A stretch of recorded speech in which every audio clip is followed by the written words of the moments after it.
Greetings viewers and YouTube subscribers. For those of you that don't know, my name is Fabian and I'm going to take you on a quick tutorial of the Rock Solid Engine's reed valve intake system and Walbro carburetor option. For those of you that do not have a reed valve intake installed, it looks like this. You have the reed valve pedals, reed valve block, and the system is designed to prevent reversion. To get it to focus again, to prevent reversion through the intake port when the piston is descending, trying to close the intake port. This has two benefits. One, it boosts crankcase compression because it prevents that mixture being blown out of the intake port. And two, because of that compression, it boosts velocity through the transfer ports, which adds mixture motion and improves atomization of the air-fuel mixture once it gets into the combustion chamber. It also has a side benefit that it reduces intake noise because that reversion is largely prevented. For me, I really am quite chuffed with the idea that it reduces intake noise.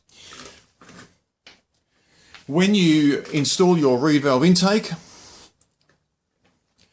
this part here, get it to focus, this part here is removed, which normally houses the NT carburetor. That is the part that is removed. And this spacer block here, or adapter block, is installed in its place. I'll get it to focus for you.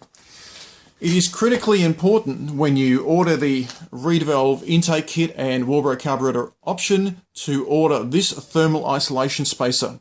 If you do not order this thermal isolation spacer, the Walbro carburetor will not function properly because heat travels up the reed valve intake, up the Walbro carburetor adapter and into the Walbro carburetor. And because they have only a small volume of fuel in the reservoir, the heat will cause the fuel to boil off and thereby the engine will start to die. And it doesn't matter what you do with the high and low intake needles, you will not be able to tune it.